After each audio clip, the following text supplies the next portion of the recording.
Yoked. Yoked.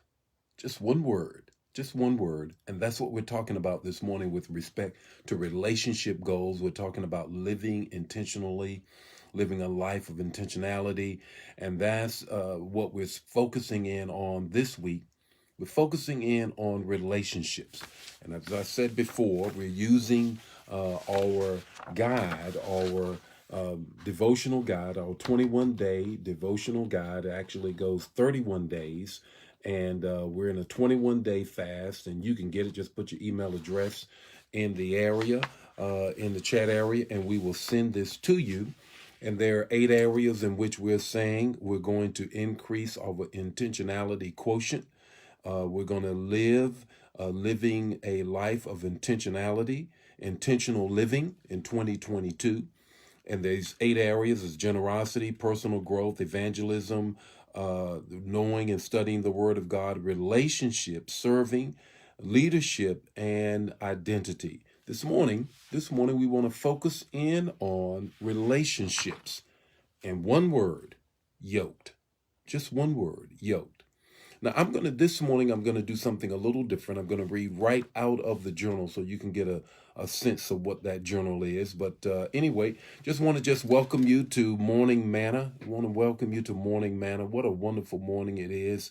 And I'm going to give you the text to talk and the takeaway in 5 minutes or less, going to drop a word into your life, an impartation so that you can live out the balance of your day with the word carrying you throughout the day. That's what I'm going to do. What are you going to do? If it's your first, second, or third time joining us, please let us know who you are, where you are, so we can shout you out.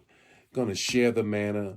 Going to put your thoughts into the chat area so the cumulative effect of everybody's revelation will just bless others as they watch it. And then we want you to do a watch party. Join us on tomorrow, same time, 8 o'clock Central Standard Time, in the shadow of the arch here in the Midwest, in the St. Louis region. On Wednesday, January the 12th, I just want to give you a sense of what this journal has in it. And just want to read that so you will know, in addition to giving you the text, the talk, and the takeaway. Always list the date, and this is today's truth, which is going to be our text. 2 Corinthians 6:14 through 18. Listen.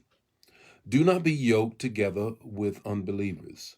For what do righteousness and wickedness have in common? Or what fellowship can light have with darkness? Paul talking to a 3-year-old church in the Mesopotamian area, a metropolitan area of Corinth. What harmony is there between Christ and Belial? Or what does a believer have in common with an unbeliever? Do not be yoked together with unbelievers. That's the truth, today's truth. Let me give you the point to ponder right out of the journal. The church at Corinth was overwhelmed with relationship problems. There was incest, promiscuity, jealousy, and the list goes on. For that reason, Paul told them to be intentional about their relationships.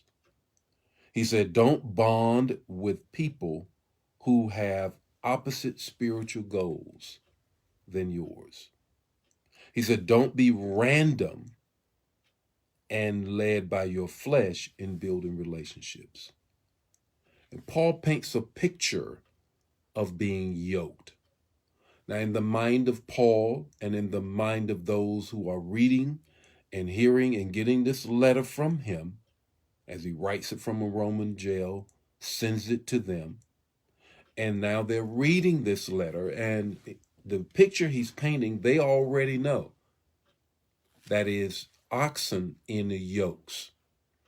And that is, there are 2 oxen. They have these things across their shoulders and neck. There's a person that's driving them, and they're maintaining the direction by the yoke that's on their neck. Paul says, don't get yoked with someone who is 3 things. Goals are not the same as yours. they're going in a different direction, it's going to be chafing on the neck. And there will be no progress of what is being drawn by the ox, the cart that is behind, the life that is to be lived, because the goals are different. So Paul says that the yoke, again, on the oxen's neck, two ox trying to go in one direction, will generate, second thing, will generate a rough ride, a hard life. Why? For the one thing that we already mentioned, the goals are different. The goals are different. Here's the third thing that Paul uses. He uses this Hebrew word that I think we want to focus in on. In the 15th verse, he says, Belial. Let me read it for you. What harmony is there between Christ and Belial? It's another word that was used for Satan or the devil or the enemy, if you will. And Paul is very clear. Harmony. And he uses this word, harmony, has to do with music. You can't play the same tune and hear the same melody, and it has the same impact of peace that music should have if you are not in harmony with Christ. That you and somebody else are singing two different songs. And he specifies this by Belial. What is your takeaway? Your takeaway is this. Don't get yoked into a relationship by your flesh, because you will end up with Belial, the enemy, the devil, Satan, someone who's not going in the same direction that you're going, and is going to generate a life full of chafing on your neck. The Lord be with you today. May his face shine upon you and give you peace. I'll see you tomorrow morning with more morning manna. And if you want this devotional, just put your email address in the chat area. God bless you. See you tomorrow. Bye now.